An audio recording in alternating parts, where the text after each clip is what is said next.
Interestingly enough, the origins of the Cardian archetype is that of a fun deck relying almost exclusively on luck to produce large combo strings. Before Invasion of Vengeance, that really was mimicked rather effectively in the TCG. However, with the release of 3 critical, somewhat second generation in a sense Cardian main deck monsters in addition to a new high quality spell card and high quality synchro monster, the archetype has significantly increased its competitive viability by becoming more consistent and more dangerous. With more support coming in for the future from Raging Tempest, the competitive capacity of Cardians should increase even further. However, right now we are only dealing with what's been released from Invasion of Vengeance. Right now I feel there are 2 ways to play Cardians. A pure version that attempts to maximize the probability of making multiple draw-based combo plays, or a tech version that attempts to maximize consistency at the expense of some of the overall combo power. Anyone who follows my deck builds already knows which direction that I'm going to go with this build. With that, let's get started. The first generation Cardians are divided into, in a sense, 2 different types. The kind of baby or unevolved version in a sense, those with only 100 attack, and their more evolved or adult versions in a sense, those with 2000 attack. Flower Cardian Paulownia has the most versatile special summoning condition, only requiring a level 11 or lower Cardian on the field, no tribute needed, although you could still tribute to summon it from a normal summon standpoint. Unfortunately, its on-field effect is only defensive, and outside of having Cardian in its name, it does not typically do anything to help advance the offensive state of Cardian playmaking outside of making a rank 12 XZ play, and the consistency of actually pulling that off is somewhat questionable. Poly can be interesting as a revival target in non-pure builds due to its attack stopping effect, but most of the combinations that involve manipulating this defensive characteristic are too convoluted to be effective. It's best simply to rely on summoning it and just sitting it on the field, and forcing your opponent in a sense to try to remove it via some form of card effect. Thanks to the fact that it's a Cardian that can be summoned rather easily, largely producing tribute fodder base for the second generation Cardians, or providing easy access to greater synchro material to increase the consistency of making your synchro plays, I run 2 copies.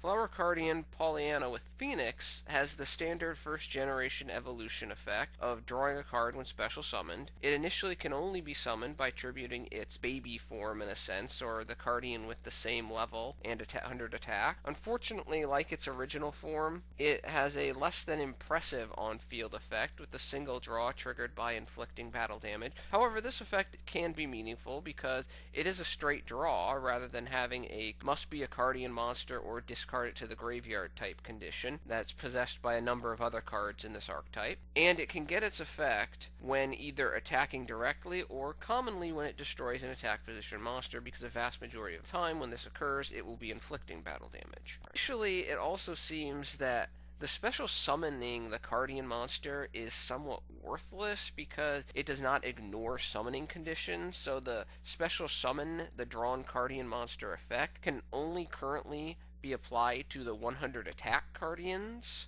which can typically special summon themselves, so you wonder what's the point. However, special summoning the 100 attack Cardian via this method sidesteps the only Cardians can be special summoned for the remainder of the turn condition that is applied when the 100 Cardian special summon themselves via their own in-hand effect. Thus, you can make XZ or non-Cardian synchro summoning more probable, although it's still not that probable. Overall, though, Phoenix, like most of the evolved Cardians, just isn't a good card, especially that very restrictive summoning condition of it needs a specific level monster. However, due to the need for Cardian monsters in this deck until Raging Tempest comes out, I run 1 copy.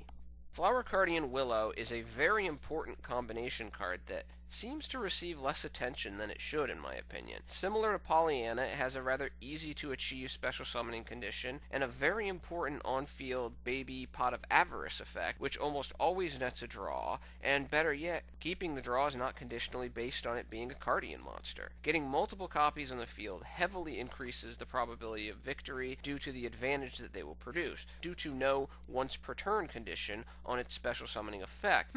A rather easy to achieve special summoning condition with a very helpful effect in the context of the deck strategy. 3 copies, always. Before Invasion of Vengeance, Flower Cardian Willow with Calligrapher was the most important card in the deck because it was the only tuner, and on their own, without access to synchros, Cardians really don't do much. However, now with Peony of Butterfly available, the essential niche of Calligrapher has been usurped to a significant extent, for Peony is much easier to summon, has the same draw effect with the same negative condition, graveyard discard if not a Cardian monster, but has a nice positive benefit if the drawn card is a Cardian monster, of potentially destroying your opponent's next 1 to 3 turns and giving you important information. Overall, for me, the overall importance of Willow has been heavily displaced by the existence of Peony because Willow's very restrictive summoning condition. I only run 1 copy. Maple with Deer is one of the second-generation Cardians, which have less restrictive summoning conditions versus the evolved Cardians, for they only require tributing 1 Cardian monster over having to tribute a specific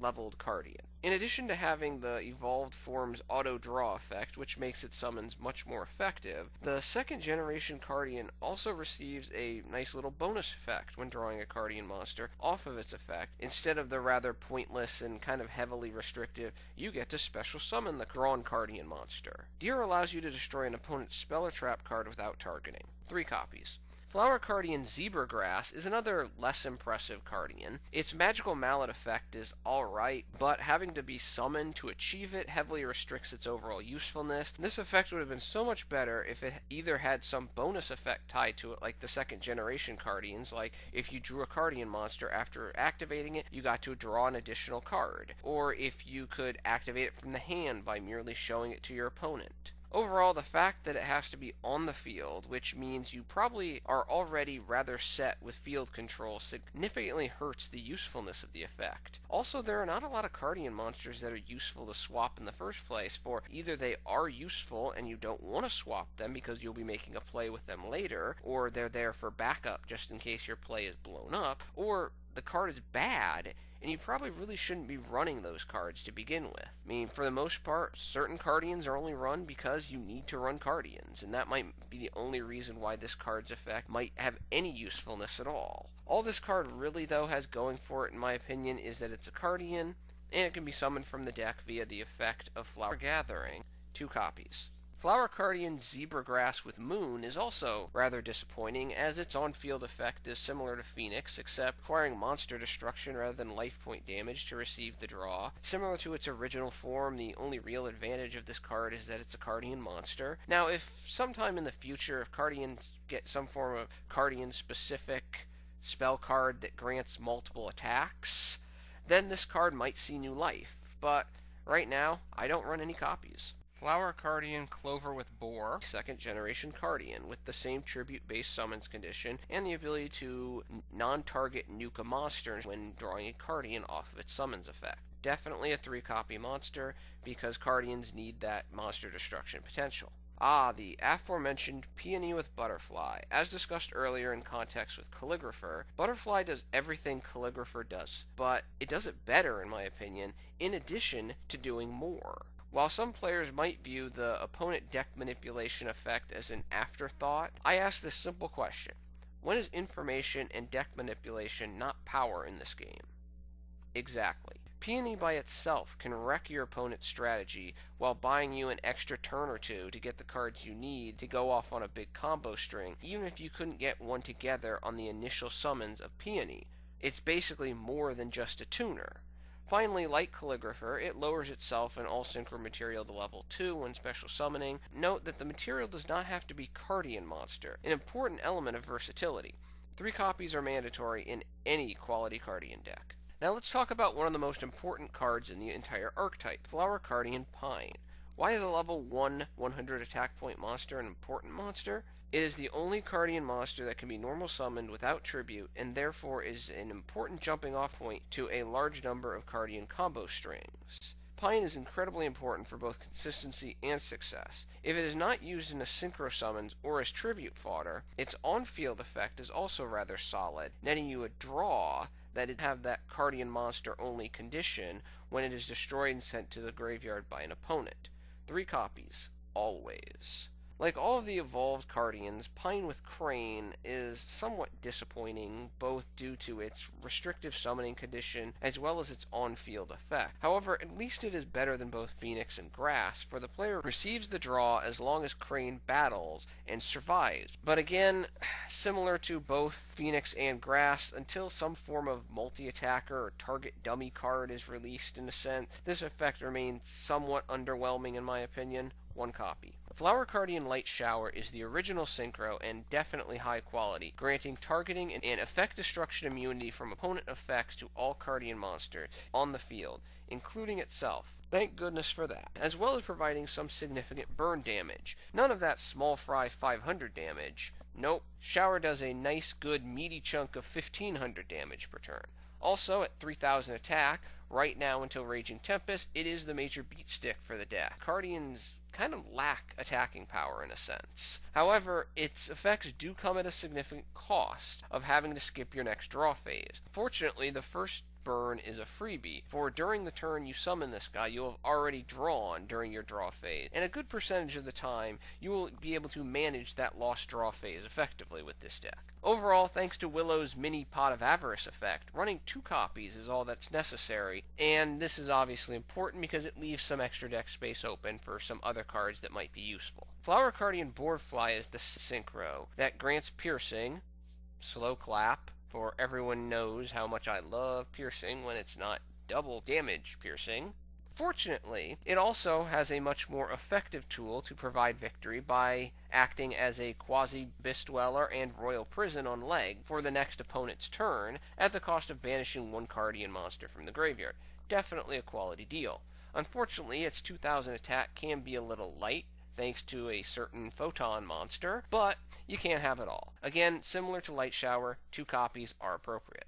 Flower stacking is an important card for maximizing the efficiency and success of Cardian. Stacking is commonly the first step in a multiple part draw combo without just covering your eyes and hoping for the best. If that were not enough, its graveyard effect is very nice at either starting a new combo by adding a Pine to your hand or continuing a combo by adding something else. Cough, Willow, cough.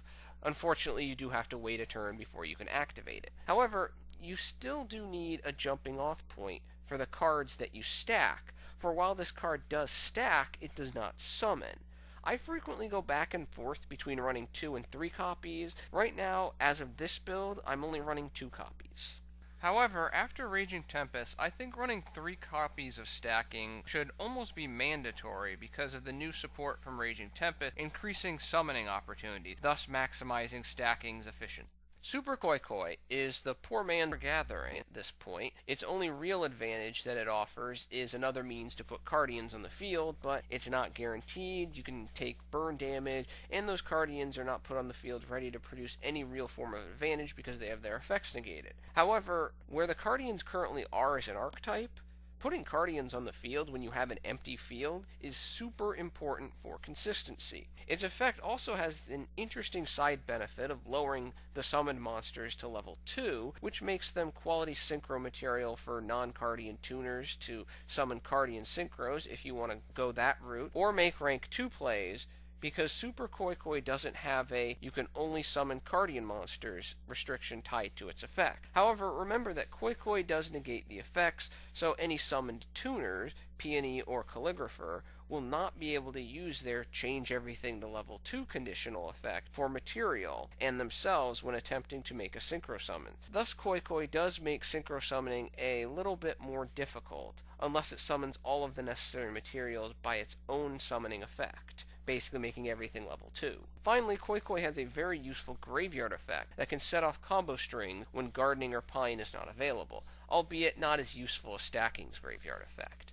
3 copies, though, because you've got to make sure you can maximize the ability to get those Cardians on the field to start combo strings. Flower Gathering, one of the key centerpieces to maximizing efficiency, even more so than Stacking or Koi Koi, for the ability to guarantee summons from the deck at no cost other than a you can only summon Cardians on the turn this card is activated condition, is very useful for jump-starting any meaningful combos. Right now, Gathering brings out one copy of each of the non-evolved first-generation Cardians. The negation of their effects is not that bad, for the only real loss is Willow's effect, and Pine's effect is not really negated. Gathering, plus either Calligrapher or Peony in hand, is the most economical and effective way to get your main synchros on the field. Yes, there are times when Gathering can be dead or inefficient, but starting your draw combos is the most difficult element of this deck in my opinion. So despite this potential inefficiency, I feel 3 copies right now are very important. This may change though with the release of Raging Tempest. The problem with a card like Fraud Freeze is it's not searchable, which I think was a huge oversight, and outside of a very specific deck like Psyframe or to maybe a lesser extent Cosmo, it is basically an anti-pendulum card. But for the most part, a more generic card like Anti-Spell Fragrance typically works better at stopping pendulums. Also, the Cardian restriction seems a little too much for this card, based on how difficult it is to keep a Cardian presence on board. This card really just comes off as kind of an anime plot device over being something interesting that helped the deck in the long term. Too bad. Before moving on to the other cards in the main deck, let's talk about some of the cards coming out in Raging Tempest.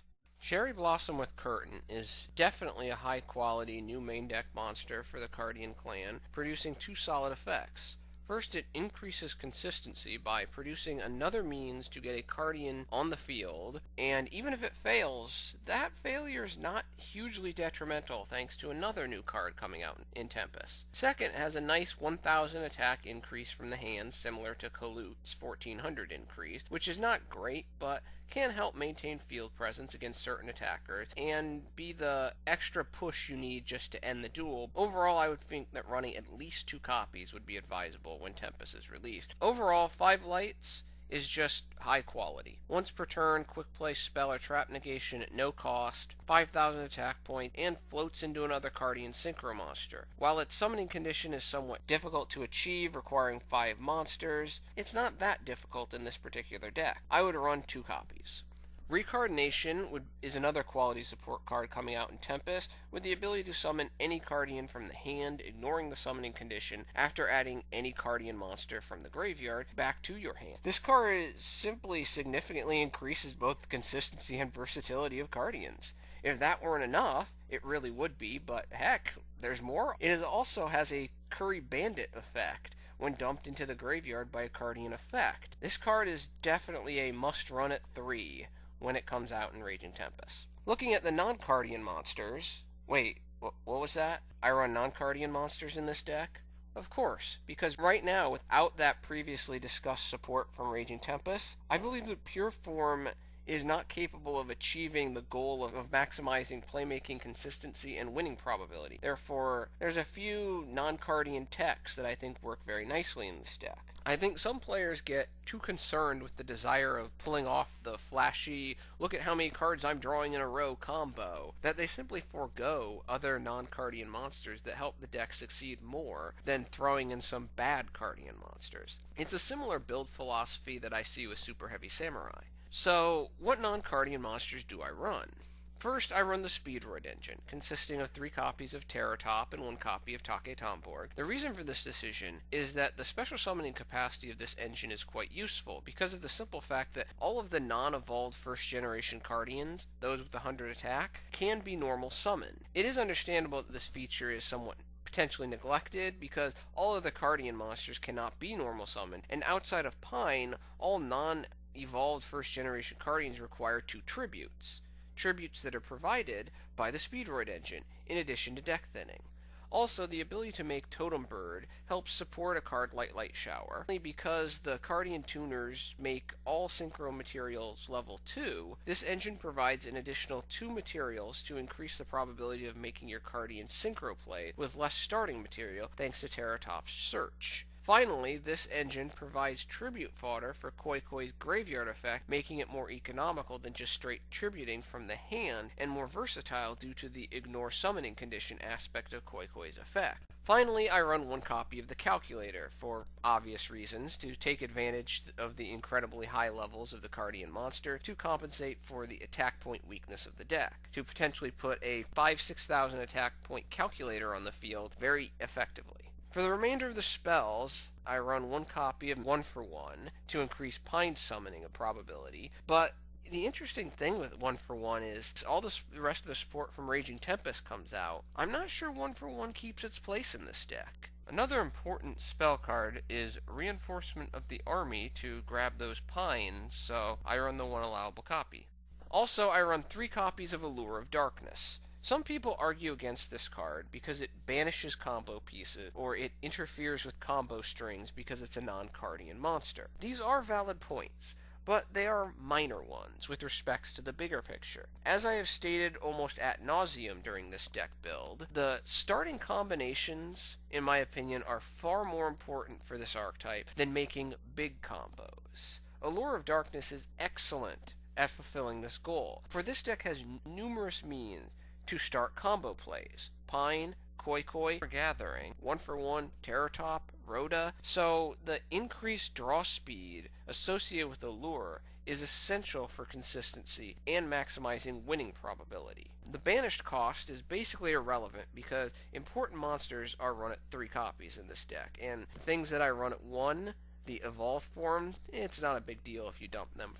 If you can find space, Raigeki is always a welcome choice in my opinion, and Soul Charge can be a nice card, but I find that neither one is important or essential for this deck in my experience. For the additional non-Cardian extra deck monsters, I run 1 copy of Scarlight, Red Dragon, Archfiend, Abyss, 1 Colossal Fighter, 1 Armory Arm. This is a nice tech synchro to help Crane or Phoenix net its draw effect, or help Lightshower be even more annoying to kill. 1 number 77, 7 Sins, 1 number 81, Superdreadnought, Rail Cannon, Super Dora, 1 Superdreadnought, Rail Cannon, Gustav Max, 1 number 38, Hope Harbinger, Dragon Titanic Galaxy, 1 Divine Dragon Knight Felgrand, 1 Red Eyes, Flare Metal Dragon, 1 Totem Bird, although obviously this can be any rank 3 that you would prefer. I just think Totem Bird typically works out the best. And 1 Sky Cavalry Centuria for those times when you play Koi, you don't like what you have don't have something in your hand, the opponent might have an annoying monster on the field, you make Centuria, you smash into him, Centuria survives, you bounce the monster back. Right now, I find Cardians to be too inconsistent to be highly competitive and somewhat lacking in overall big playability because a number of the archetype-specific combo plays are muted in their overall ability. However, that does not mean that you cannot play Cardians against the meta and just assume you're going to get blown out either. When 5 Lights, Recarnation, and Cherry Blossoms come out in Tempest, Cardians could very well be a force to be reckoned with in the meta, especially depending on how the ban list changes the current meta, for these cards do help to compensate for existing Cardian weaknesses. It is also worth noting that Cardians remind me of ritual beasts in a sense, where learning the basics is rather easy, but there is a significant gap between understanding the deck and mastering the deck due to the certain ways to stack the deck and how to activate certain effects in a certain order to get maximum payoff. Of course, the way this deck is structured, until Tempest is released, it auto-loses to Vanity's Emptiness or anything that basically shuts down special summoning. Right now, overall, how I would view Cardians is, if you're interested in it, I would put the deck together, play with it for a while, get a feel for how the deck works, get a feel for how you think through the combinations. But I really wouldn't focus on playing it competitively until Raging Tempest comes out. Well, that is my Cardian deck. Thank you for your attention and your time. I'm out.